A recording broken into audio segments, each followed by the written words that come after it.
이어서 오늘의 발제를 들으시겠습니다. 지난 25년간 바이즈뮬러, 스비처, 아던트 등 글로벌 대형 셀비지 회사의 한국 대표로서 다수의 대형 군안 작업을 경험하셨고 지금은 긴급 대응 회사인 한바다 ERS를 운영하고 계시는 김진철 대표님께서 셀비지 산업의 구조와 한국의 대응에 관해서 발제해 주셨습니다. 김 대표님 부탁드립니다. 안녕하십니까. 한바다 ERS 사장을 맡고 있는 김진철입니다.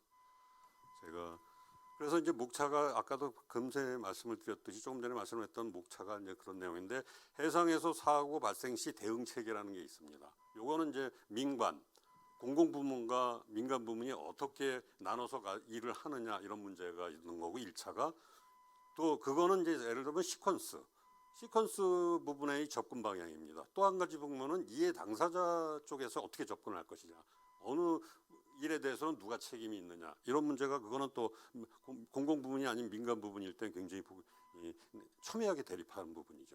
그것 때문에 문제도 많이 생기고요. 근데 이제 사실 그게 이제 이전까지는 정확하게 이제 분배가 됐습니다. 레스큐 구조, 인명 구조는 공공 부문이다, 나머지는 민간 부문이라 했는데, 이게 이제 해상 오염 문제라든지 이런 것들이 이제 environmental salvage, environmental liability 이런 것들이 문제가 되면서 긴급 대응이라는 게 나옵니다. 왜? 기름이 나온 거는 공해상에서 기름을 흘렸다. 그러면 이거 우리나라 맞냐? 우리나라 영향 아니야? 근데 그 기름이 어디로 갈 것이냐? 이거 해가지고 또 제 2차 비용이 엄청나게 발생하거든요. 근데 사실 여태까지 요거는 앞으로도 요 긴급 대응에 관심이 있는 부분은 학문적으로도 상당히 검토하고 연구해야 될 사항이 굉장히 많습니다. 요 부분은.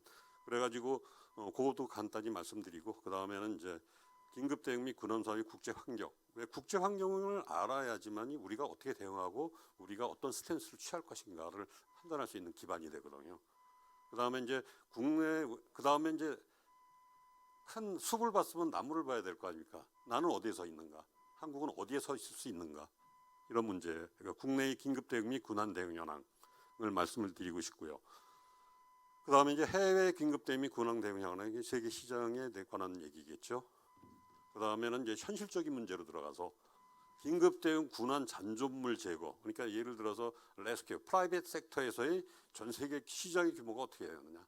시장을 규모가 알아야지 뭐 사업을 전개하든지 접든지 이렇게 할 거니까는. 그러면 우리나라는 이제 아까도 회장님께서도 말씀해주셨지만 우리나라의 긴급 대응 및 군안 사업의 재고 필요성, 그거는 뭐 중복되는 부분이 있었는데, 거기서도 제가 또 반원이랄까요? 하나 화두를 제가 던지고 싶은 부분이 있습니다. 세 번째, 해외의 대표적인 군안 현황을 한번 현재 있는 거를 검토해 보고, 그 다음에 한국의 긴급 대응 및 군안 사업의 재고 방안을 어떻게 제안을 할 수 있을까를 한번 생각해 봤습니다.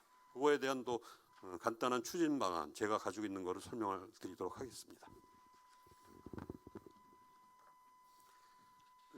제가 그동안 상당히 많은 부분을 말씀을 드렸는데, 이제 사실 제가 발표할 거에 한 반 가까이는 다 말씀을 드렸다고 생각이 듭니다. 그래서 이 해상에서 사고 발생 시 대응 체계라는 게 있는데, 요 도표는 그 순서적인 문제입니다. 순서적으로 시퀀스 비유 포인트 시퀀스에서 본 건데, 이게 이제 대부분 이제 인명사고가, 해상에서 어떤 사고가 발생했을 때 인명사고가 발생하는 경우가 있고 발생하지 않는 사고가 있습니다. 근데 일반적으로 인명사고가 발생하지 않으면은 사실 퍼블릭 섹터에서는 관심이 별로 없습니다. 사람이 실종됐냐, 물에 빠졌냐, 다쳤냐 이런 거 했는데 그런 거 없다 그러면은 일단 그 워닝에서 1차 워닝은 이제 해제가 되죠. 해경이나 퍼블릭 섹터에서. 두 번째, 기름이 샜냐 안 샜냐, 그렇게 얘기가 나오죠. 그러면 기름이 안 샜다 그러면 이제 거기서는 크로스 파일입니다. 더 이상 니들 알아서 해. 프라이빗 섹터에서 우린 모르겠어. 뭐 그런 정도까지 이제 스탠스를 취하죠. 근데 만약 기름이 기름이 샜다. 그러면 해경은 일단 갑니다.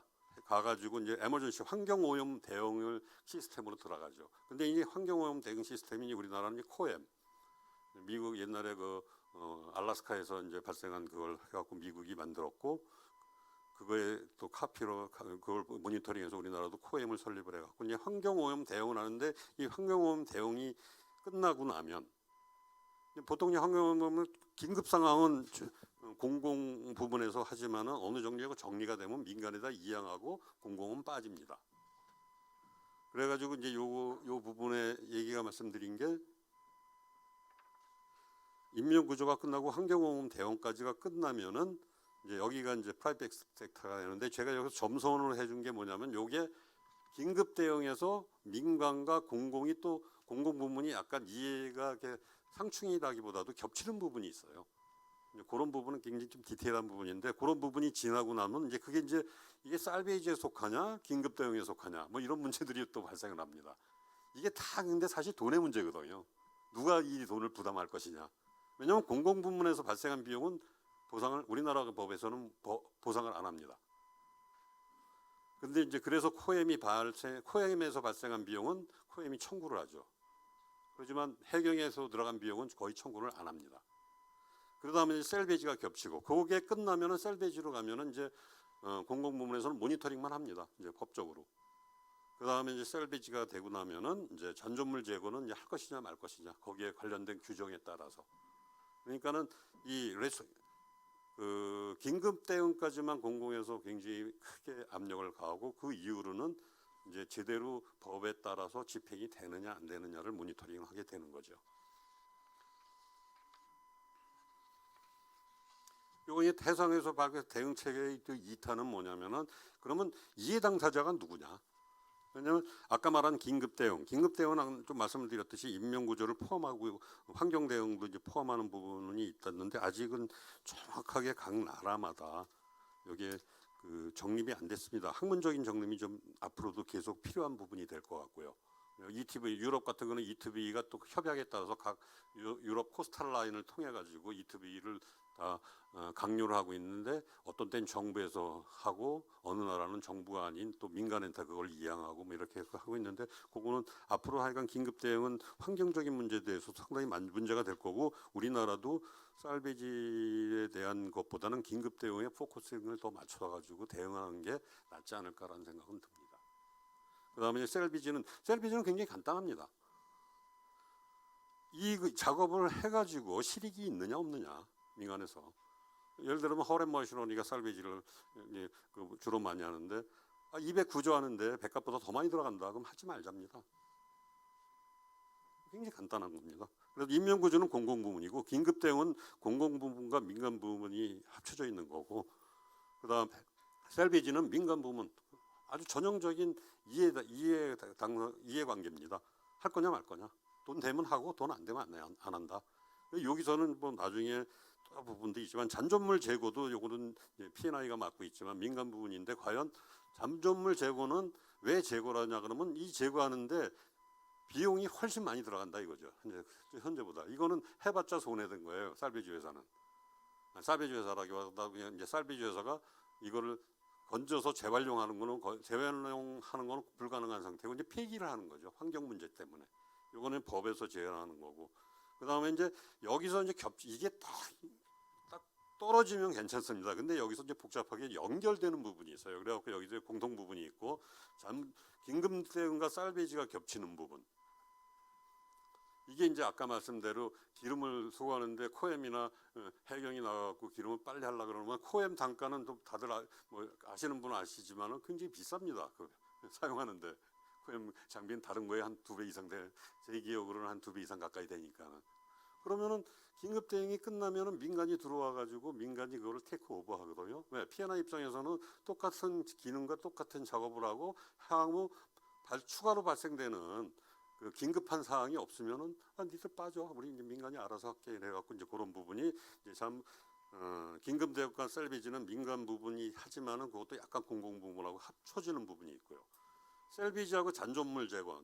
요거는 이제 셀비지하고 잔존물 제거. 그리고 이제 셀비지하고 잔존물 제거인 게 요게 이제 로이드 오픈폼에서 스코픽에서 커버하고 있습니다. 요거는 이제 전문적인 거라 제가 하는데 이 두 개가 이해관계가 막 상출될 때 서로 안 해 협조가 안 됐을 때 더 나쁜 상황이 발생할 수 있으니까는 협조함으로써 니네들 나중에 비용을 분담하자.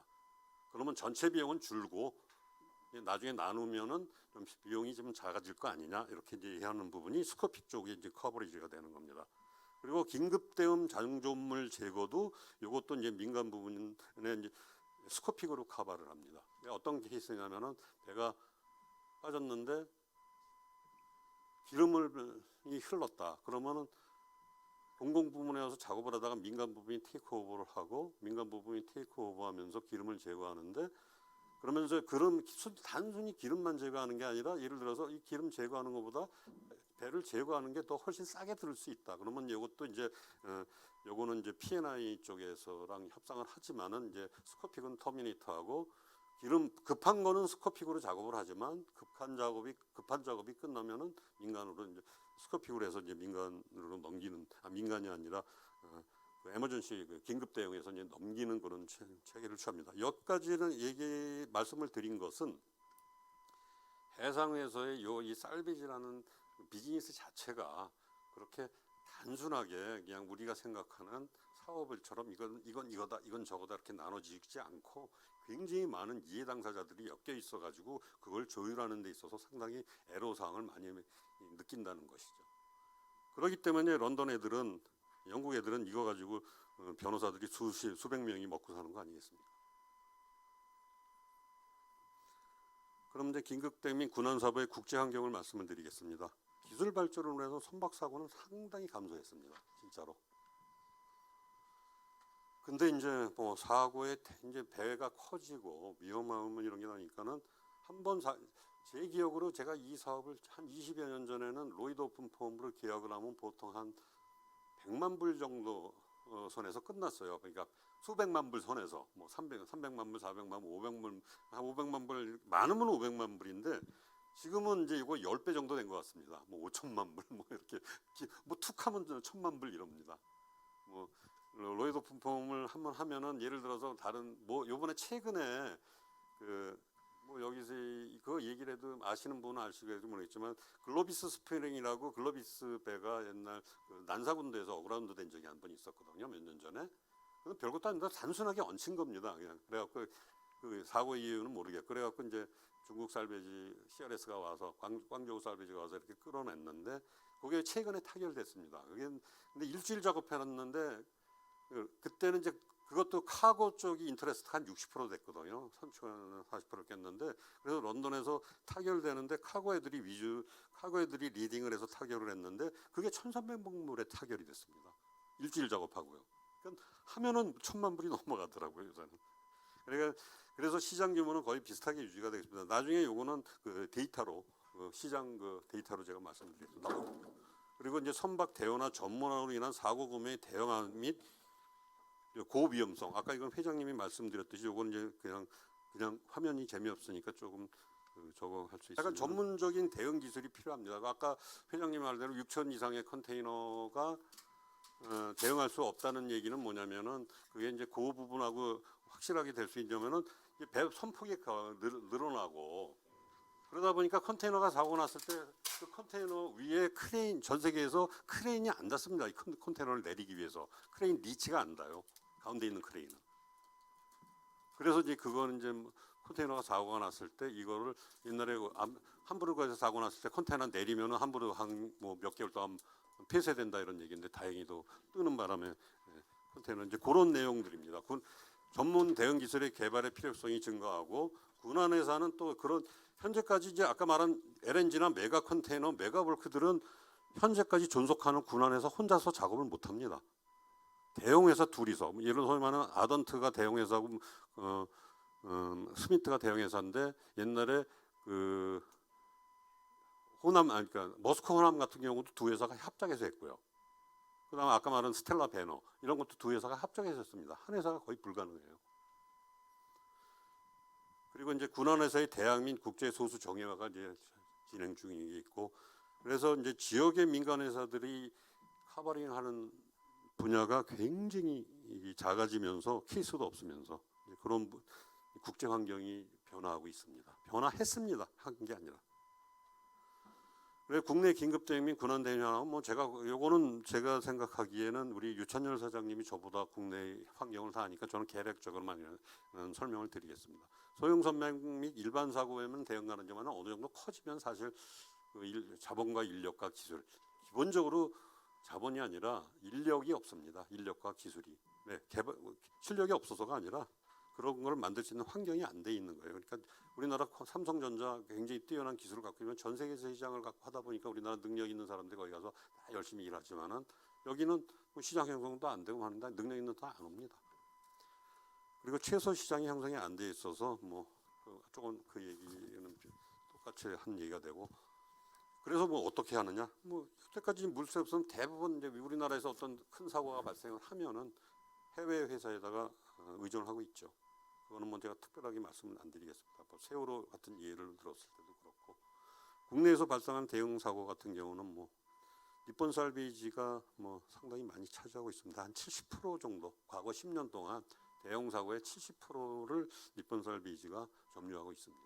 근데 이제 사실 요것도 내부적으로 파고 들어가면은 이 니폰 살베이지가 소지한 70%를 100으로 봤을 때 일본의 이해관계가 또 70% 정도가 됩니다. 뭐 재팬 P&I라든지 일본 보험사라든지 이런 식으로. 그걸 반대로 했으면 우리나라 보험사는 바깥에서 나가면 다 외국한테 주는데 일본 애들은 한국에 들어오면 다 찾아간다 이거죠. 세월호 일항 자금은 뭐 좀 상하이 살베이지가 했고요. 이것도 뭐 굉장히 얘기하면 몇 시간을 얘기할 수 있는 부분이겠지만은 해외 긴급 대응 및 구단 대응 현황을 말씀드리겠습니다. 해외에서 발생한 사고에 대해서는 요거는 뭐냐면은 우리나라 선박이 해외에서 우리나라 아닌 해외에서 사고가 났을 때 어떻게 여태까지 대응하고 있었느냐를 말씀을 드리는 겁니다. 우리나라 군안에서 뭐 현실적으로 대응 불가능하죠. 인력 경험 이런데 때로는 이제 뭐 한 경우도 있지만 아주 제한적으로. 그리고 대표적인 국제적인 인터내셔널, 우리가 소위 말하는 인터내셔널 살보라고 얘기하는데, 현지 군안회사하고 공동 작업을 하는데 현지 군안회사가 조인하는 경우는 이제 법적인 뭐 라이센스 문제라든지 이런 문제 아니면은 뭐 거의 혼자 해결합니다. 그리고 이제 조그만 사고 같은 경우는 현지 뭐 회사하고 직접 제가 체결을 하고. 근데 이제 일본하고 중국의 경우 이제 큰 사고 같은 경우가 나면은 자기네들이 사실 그 경험과 기술도 없고 그 컨트롤 매니지먼트 하기가 어려우니까는 자국의 군안 회사한테를 조인을 시킵니다. 그러니까 예를 들면 니폰 살베이지 같은 경우에는 아까 말한 와카시오 같은 경우에 전에 그 당시에 신문에 이제 그렇게 났더라고. 일본 정부에서 뭐 열 몇 명분을 현장으로 보냈다. 그런데 그게 이제 일본 정부가 아니라 니폰 살베이지에서 보낸 겁니다, 사람을. 그래서 같이 공동 작업한 걸로 제가 알고 있거든요. 그다음에 중국은 CRS 같은 경우도 이제 옛날에 그 함부르크에서 이제 좌초됐을 때도 물론 스미트하고 거기서 했지만은 바탁 창구를 통일해 가지고 바탁이라는 홍콩의 자기네 회사들이 요걸 대행하는 회사가 있거든요. 그런 회사를 통해 가지고 이렇게 창구를 일원화시켜 가지고 업무를 잘 추진하고 있습니다. 그러면 여기서 이제 현실적인 문제 들어가서 긴급 대응 및 군안 시장의 규모, 이게 이 마켓이 어떻게 형성되느냐, 요거는 또 참고로 그 약간 그 데이터가 완전히 된 게 아니라 그 ISU 자료를 기반으로 했다. 인터내셔널 셀비지 유니언의 회원들의 어떤 그런 거를 자료를 기반으로 한 거를 미리 말씀을 드리고요. 과거 전 세계 시장의 규모는 약 4,500억, 약 4억 달러 줍니다. 평균. 과거 5년 평균입니다. 이게 연간. 그래서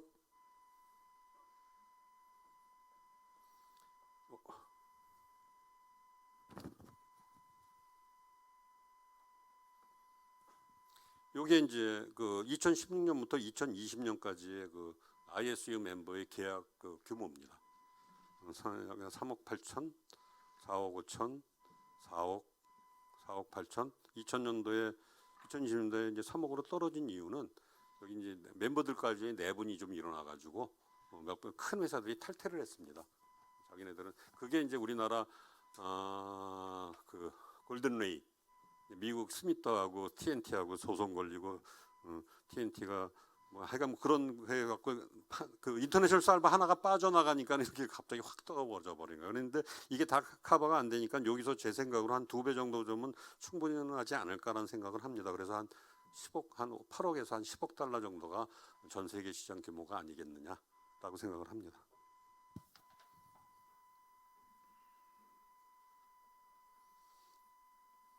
그 다음에 이제 한국 이해관계가 관련 있는 시장의 규모는 요건 이제 살베지 비즈니스는 연간으로 평균 뗀다는 게 의미가 없으니까 10년 평균을 보는 게 맞는 거라고 보거든요. 제가 생각으로는.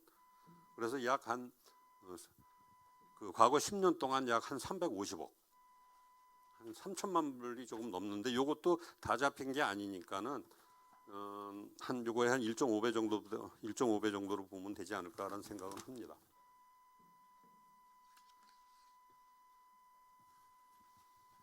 그리고 이제 국내 시장의 규모 참 이건 창피한 자료지, 창피하다고 좀 쓰라린 자료지만은 요거는 2005년부터 제가 2015년까지 했습니다. 2015년부터 하면은 더 처참해지는데요. 그 이유가 참 2014년이 세월호가 발생하지 않습니까? 그리고 나서 향후 한 3, 4년은 거의 진짜 사람들이 이거 신경을 워낙 써서 그런지 해상 사고가 거의 없습니다. 그래갖고 연평균이 한 70억, 6, 70억밖에 안 됩니다. 우리나라 시장 규모, 우리나라 자체 시장 규모가.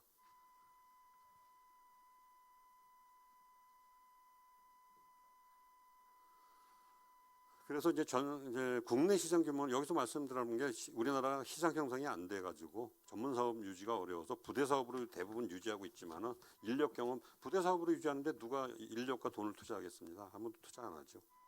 그래서 국내 시장 규모는 전문 군안 사업의 전개가 불가능한 시장 규모라는 겁니다. 그래서 그러면 우리가 포기할 것이냐 군안 사업을. 제가 생각하기에 여기서 간단히 말씀을 드리면은 제가 이제 한 5분 10분 만에 끝날 계획으로 있는데 유럽의 살베지 회사가 각 나라마다 있나요? 없습니다. 네덜란드 혼자밖에 없어요. 그럼 나머지는 다 조그만 회사들이거든요. 네덜란드가 완전히 그 롤 플레이어, 월드와이드 플레이어가 있어. 네덜란드 스미트 아던트 이런 회사가 있다 보니까는 그 유럽 지역으로 봤을 때 그 한 회사가 전 세계를 커버하는 회사가 그 지역을 커버 못 하겠습니까? 유럽에서는 네덜란드를 빼고 다른 나라에서는 우리 살베지 사겠다는 생각을 아예 안 합니다. 걔네들한테 맡겨놓으면 돼. 이런 생각입니다. 근데 과연 우리나라, 유럽은 뭐 우리나라하고 역사적 배경이나 뭐 환경도 다 틀린데 과연 우리나라도 그럴까요? 중국 CRS, 나중에 보면 CRS라고 이제 차이나 레스큐 앤 살베지라는 회사가 있는데 그 회사 그 산하의 국영기업으로 얀따이, 광저우, 상하이, 광저우 살베지가 있는데 얘네들이 살베지 전문 회사입니다. 얘네들 만약에 장비나 뭐 인력은 뭐 중국 애들이니까 나중에 상상을 초월하고요. 얘네들한테 근데 사실 우리나라하고 거리 얼마 되지 않습니다. 한 나라로 봐도 되고 워터는 다 쉐어하고 있거든요. 근데 과연 이제 그럴까요? 이제 그런 부분을 떠나가지고 하여간 우리나라 관점으로 돌아왔을 때 세계 뭐 아까 제가 잘못 알았는데 6인 줄 알았는데 7위라고 말씀하시더라고요 회장님이. 하여간 세계 상위권 해운국입니다. 그 다음에 선박 건조 능력은 세계 제1위의 조선강국이고 그리고 무역으로 유지하는 한국 경제 구조에서 원하는 아까 말씀했던 부분이고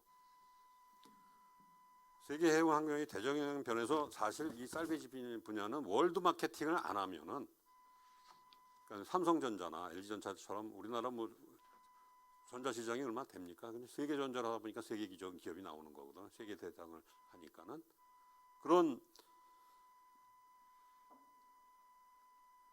이렇게 보지 않는다면 민간에서는 거의 유지하기가 어려운 사업 분야죠. 지금 현재도 하는 회사도 없고 그러니까는 이제 계속 worse and worse 계속 상황이 나빠지고 능력도 나빠지고 이렇게 되는 겁니다. 그래서 이제 그러면 우리 이제 눈을 다시 한번 우리나라에서 돌려가지고 해외 대표적인 군안업체 현황을 봤을 때 뭐 스미트 살베이지에 이제 대응하는 게 제가 맡고 있었던 아던트 살베이지였는데 아던트 살베이지는 이제 아까 말씀대로 사업을 접었습니다. 더 이상 안 하고 그 다음에 이제 그거에 이제 대응하는 그 빈자리를 메우는 게 TNT 살베이지 미국 리저브 살베이지가 이제 그 자리를 좀 차지하고 있고요. 그리고 그리스 같은 경우는 사블리스라는 그 대표적인 회사가 하나 있는데 이거는 선주의 지원안이라기보다서 그리스의 시장의 어떤 그런 그 선주와의 그 인연이라 그럴까요? 그래서 그리스배는 사고가 나면 무조건 LOF를 계약합니다. 그리스배는 뭐 경험하신 분들은 알겠지만은. 그리고 LOF 하면은 선주가 나중에 욕 먹는 경우가 거의 없는데, 하여간 그래가지고 이 사블리스 회사를 상당히 많이 밀어주고, 아까 니폰 살베이지가 해외 일을 하듯이, 근데 그리스 일은 이 사블리스가 들어가서 다른 회사를 하청으로 부리죠. 그 다음에 이제 군한 회사는 지역별로 호주 같은 거 유니온 살베이지, 인도네시아의 살빈도, 그다음에 이런 회사들이 조금 있습니다. 근데 실제로 월드 마케팅하는 스미트 살베이지, TNT 살베이지, 리졸브 회사 이외에는 뭐 참고할 만한 회사는 없다고 보시면 됩니다. 근데 이제 여기서 니폰 살베이지가 차이나 레스큐 살베이지를 내가 얘기하는 게 이제 동남아나 우리나라의 어떤 동부 문화적 환경, 특히 동북아는 뭐 일본, 중국, 한국, 뭐 러시아, 동러시아, 극동러시아가 있지만은 재밌는 게 뭐냐면 세계 GDP의 50%, 물동량의 50% 이렇게 하고 있는데 이 세 나라가 공통점이 별로 없다는 겁니다. 비즈니스 할 때. 쉐어도 잘 안 하고. 그러니까 이제 살베이지도 쉐어가 안 된다는 겁니다. 협력이 안 된다는 거죠. 아까 회장님이 말씀드렸듯이 우리가 배 필요하다 그러면 우리가 바빠. 니네 거 도와줄 여력 없어. 자기네들이 여력이 있을 때는 막 경쟁하죠. 뭐 이게 상하지하고 얀따이하고 막 전에 세월호 때 서로 경쟁하지 않았습니까? 얀따이하고 상하 서로 뭐 소송안이 많이 이렇게까지 나오고, 니폰도 자기네들이 일이 없으면 하는데 바쁠 때 되면은 미안해, 우리 거 먼저 해야 되니까는, 그러면 이제 아까 말한 대로 그런 상황을 어떻게 타개할 것이냐라는 문제들이 발생을 합니다. 그리고 이제 중국의 그 상하이 살베이지나 얀따이 살베이지 이런 회사들은 이제 살베이지 집차가 더 이상 아닙니다. 중국의 정부의 엄청난 물량으로 터그보트가 한 30척, 오션 터그보트가 한 20척 정도 있어요. 근데 그 중에서 이제 얀따이, 상하이, 광저우는 중국 정부의 명령으로 항상 하나가 ETV, 에머전시 토잉으로 그 지역별로 로케이션을 하고 있는 거죠. 그럼 이제 우리나라의 긴급 대민 군안 사업의 재고 방안이 결혼을 맞춰야 될 때가 된 것 같은데, 뭐 여태까지 한 얘기를 다시 반복을 하면 국내 군안 시장이 그러면 연간 70억 내외이기 때문에 이것도 플럭턴트가 굉장히 심합니다. 그 변화 폭이 연간. 민간 단독 사업 전개는 불가능하다고 보시면 됩니다. 그러면은 그리고 또 민간 사업 단독의 한 이유가 뭐냐면 어떤 때는 뭐 제로에다가 어떤 때는 막 엄청 많이 나오니까 이거는 뭐 회계적으로도 커버리지 하기가 굉장히 쉽지가 않습니다. 근데 이제 눈을 조금 돌려가지고 해외에서 발생하는 한국 관련 선박 그 캐주얼티 사고를 본다 그러면 아까만 350억인데 평균 한 4억에서 500억의 시장 규모가 형성이 된다는 거예요. 그럼 이거를 우리가 국내 살베이지 그 산업의 어떤 활성화하는 데서 활용할 수 있는 방법이 없지 않느냐를 고민했을 때 조금 그 방법이 좀 보이지 않을까라는 생각을 좀 합니다. 근데 이제 살베이지도 마찬가지지만 국내 기반을 확보하기 위해서는 해외 기반을 포함하는 확대가 필요하지만 우리나라 살베이지라는 것 자체는 건설회사입니다. 장비, 인력, 주어진 장비와 여건, 능력으로 거기서 최대의 효과를 발생해야지. 뭐 지구 반대편에 10,000톤짜리 크레인, 20,000톤짜리 크레인 있으면 뭐합니까? 내 거라 그래도 아무 의미가 없는 거거든요. 그랬을 경우에 이제 이거를 시작하는 준비 과정이 필요한 거죠. 그러니까 그걸 이제 니폰 살베이지로 내가 얘기를 하면은 제가 알기로는 니폰 살베이지가 30년 만에, 그러니까 설립 이후로 2000년도 중반에 2000년도 제가 2008년이니까 니폰 살베이지에서 자체 입사한 친구가 사장이 됐어요. 그 전까지는 전부 다 외부에서 사장이 왔거든요. 그만큼 한 20년, 30년이 걸렸다는 거죠. 자기가 형성하기 위해서. 자기네 세력을 형성하고 그걸 확보하기 위해서. 그래서 일본, 중국 및 그리스와 경우와 같이 각국 군안 회사를 벤치마킹 해갖고 한국 시장에 맞는 기반 구축이 필요하지 않을까라는 생각을 합니다. 그래서 이제 추진 방안은 아까 말한 대로 대상 시장을 확대를 하고, 그러면 이제 시장이 되니까 이해 당사자가 누굽니까? 이걸 군안 시장의 가장 큰 이해 당사자가 선주입니다. 이해 당사자들이 뭐 선주가 제일 크겠죠. 뭐 보험사도 있고 그랬지만은 궁극적인 이해 당사자는 사실 선주거든요. 선주가 참여하는 군안 사업 등 시스템 구축이 필요하지 않겠느냐. 그래갖고 일본, 중국, 그리스를 따라한다기보다도 우리나라에 맞는 실정의 그 모델을 개발을 하는 게 필요하지 않겠느냐라는 생각을 합니다. 거기에 맞춰갖고 우리 사실 그 셀비지나 이런 리스폰스가 프라이빗 섹터다 보니까는 이게 이제 정부가 주도하기는 게 사실 한계가 있습니다. 중국조차도 셀비지, 상하이 셀비지나 이런 것들을 나중에 분할시켜 가지고 그냥 독립적인 그 국영회사로 변화를 시켜 가지고 그 다음에 이제 자본을 투자하니까 셀비지 갖고 비즈니스가 안 되니까는 중국 해양공사, 그다음 해외에 나가서 전 세계 해양공사를 초창기에 중국 배들이 사실 덤핑도 아니에요. 걔네들이 원가 개념이 없었으니까는. 그래갖고 뭐 차사 베이스가 뭐 원가도 안 되는, 건조비도 안 되는 걸로 시장을 전부 다 휘짓고 다닌 적이 있는데 지금 상하이 쌀베지나 광가 그렇습니다. 정상의 옵쇼어 시장을 예를 들어서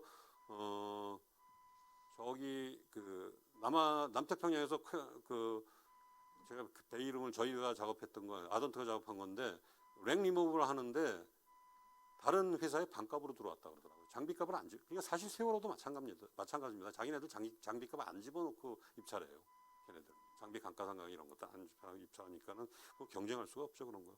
하여간 그런 민간에서 주도를 이해 당사자가 주도를 하고 정부에다가 이런 부분들을 좀 앞으로 협조를 좀 해주라. 그러면은 정부에서도 궁극적으로 이런 솔루션이 민간 주도로 하는 것을 충분히 지원하지 않을까라는 생각을 합니다. 자, 뭐 두서없이 막 이것저것 하고 그냥 처음부터 그냥 차분하게 말씀을 드렸어야 되는데 그냥 왔다 갔다 하는 과정에서 하여간 제가 말씀을 들은 분들은 그냥 봐도 대충 무슨 얘기를 말씀을 드렸고 그거에서 부원 설명을 포커싱을 해서 제안을 드렸습니다. 이상입니다.